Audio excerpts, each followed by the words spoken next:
तो police department की तरफ से इनके ऊपर मोनोमैन साहब ने इस बात के ऊपर आवाज़ उठाई। मुफ्ती अस्सलाम वालेकुम रहमतुल्लाहि व बरकातहू। मैं ज़िया मुस्कान गुमशुदा बच्चों की तलाश group MIC blood donor group Leela charitable foundation आज बहुत अहम और ख़ास मुद्दे के ऊपर हमारे असद भाई ने एक सवाल मेरे सामने रखा और कहा कि इसके ऊपर आप कुछ बातें बताओ। हालांकि शर्मिंदगी होती है अब रोड पर चलने पर कि हमारी कौम के बच्चे किस तरीके से उनका अखलाक पेश करते हैं। इस तरीके से सड़कों पर बड़े बड़े हॉर्न लगाकर बजाते हुए गुजरते हैं और ख़ास तौर से 26 जनवरी और 15 अगस्त तो एक रोज़ कबल से रात में और सुबह फिर 5 बजे के बाद से नमाज का एहतराम नहीं किया जाता, मस्जिद का एहतराम नहीं किया जाता, बद अखलाकी एकदम खुलेआम करते हैं। कोई मना करता है तो धांधली करते हैं, धतिंग करते हैं। आलमिया ये हो गए रोड पर चलना दुश्वार हो गए। एक सेकंड किसी को सब्र नहीं होता है। इतनी स्पीड में गाड़ी लेकर आते हैं, बड़े बड़े हॉर्न लगाकर बजाते हैं और आगे जाके अगले चौराहे पर रुक जाते हैं। ऐसा लगता है कि किसी की जान बचाने के ये लोग जा रहे हैं। पीछे से हॉर्न बजाते रहेंगे। कोई बुजुर्ग अपनी अहलिया को लिए अगर जा रहे हैं, सही बुजुर्ग को, या रिक्शा में कोई मरीज को लेकर जा रहे हैं या कोई एम्बुलेंस में मरीज को लेकर जा रहे हैं, किसी भी किस्म का वो लोग को एहसास नहीं होता कि यार आगे चलने वाला मरीज है, बच्चा है, सोया है। मैंने देखा खुद अपनी नज़रों से एक सवार बीवी अपने बच्चे को गोद में लिए, पीछे बीवी बैठी है, सवार गाड़ी चला रहे, पीछे से एक ने बड़ा हॉर्न बजाया, वो बच्चा चौंक कर उठ गया। क्यों तकलीफ दी जा रही है इस तरीके से? क्यों सताया जा रहा है? क्यों इस तरीके से मरीजों के ऊपर जुल्म किया जा रहा है? ब्रेन ट्यूमर नामी बीमारी के अंदर जब ऐसे बड़े हॉर्न बजते हैं या वो जो साइलेंसर की आवाज़ खुलकर आती है, उस मरीज के दिमाग के अंदर न जाने कितनी तकलीफ होती है। कई मरीज इसी आवाज़ की तकलीफ की वजह से उनकी हालत क्रिटिकल हुई और उनको हॉस्पिटलाइज किया गया, मगर वहाँ वो उस दर्द को ताब ना लाकर इस दुनिया से चले गए। अलमिया हमारे अपनी कौम के अंदर क्यों है?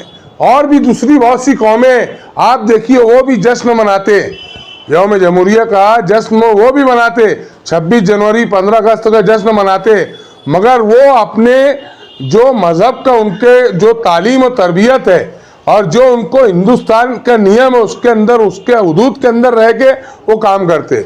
हम क्यों इस तरीके से बद अखलाकी बेहिसी के जरिए जिल्लत रुसवाई उठाते हैं, लोग गाली देते हैं। जब कोई ऐसे हॉर्न बजाते ले आते हैं, आवाज़ साइलेंसर खोल के आवाज़ के साथ ले आते हैं, तो लोग बोलते हैं, ऐसा गहरा जुमला बोलते हैं कि किसकी औलाद है। ये जिल्लत और रुसवाई का मुकाम है। मैं मेरे नौजवान बच्चों से अपील करता हूं कि 15 अगस्त और 26 जनवरी हो, चाहे आम दिन की बात हो, इस तरीके से सड़कों पर आप जिस तरीके से हॉर्न बजाते हो, जिस तरीके से आप साइलेंसर की आवाज़ को बढ़ाकर और उसके बाद लोगों को तकलीफ देते हो, एक गैर शरई अमल है और दुनियावी तौर से भी और शरई तौर से भी एकदम नाजायज़, हराम और गलत काम है। आप देखिए अभी इस वीडियो के साथ में चल रही है, अभी जब मौलाना उमैन साहब ने इस बात के ऊपर आवाज़ उठाई, मुफ्ती आमिर उस्मानी साहब ने जब पोस्टर लिखी और कुछ लोगों ने पुलिस अफसरान से इस बात में इसके लिए जो अहकामात जो है, जो नियम है उसको फॉलोअप लेने के लिए कहा, तो पुलिस डिपार्टमेंट की तरफ से इनके ऊपर कार्रवाई हुई, मगर ये चंद रुपये की जो तो डंड भरकर फिर छूट जाएंगे। तो मैं अपील करता हूँ कि इस बात की जानिब जो है तो हमारे जो मालेगांव शहर के जो सरपरस्त है, वालिदैन है, पेरेंट है, वो अपने बच्चों को बचपन से कन्वर्स करे, ब्रेन वॉश करे कि उसको समाज और माशरे में किस तरीके से रहना है, उसको किस तरीके से ज़िंदगी गुजारना है। वो अपना किरदार, अपना ज़मीर और अपना जो रहन सहन है वो इस तरीके से अगर बताएंगे तो कोई भी बोलेगा किसकी औलाद है, कोई भी बोलेगा ये किसकी औलाद है। अगर उसका अच्छा किरदार बताएगा तो लोग बोलेंगे कि यार नहीं, इसके माँ बाप बहुत अच्छे होंगे, इसकी माँ बाप तालीम याफ्ता होंगे, इसकी माँ बाप का किरदार अच्छा होगा, ज़मीर अच्छा होगा। तो मैं माँ बाप से कहना चाहता हूँ कि ये बच्चे जो रोड पर हरकत करते हैं, इससे इन बच्चों को नहीं, आपकी इज्जत पर दाग लगती है।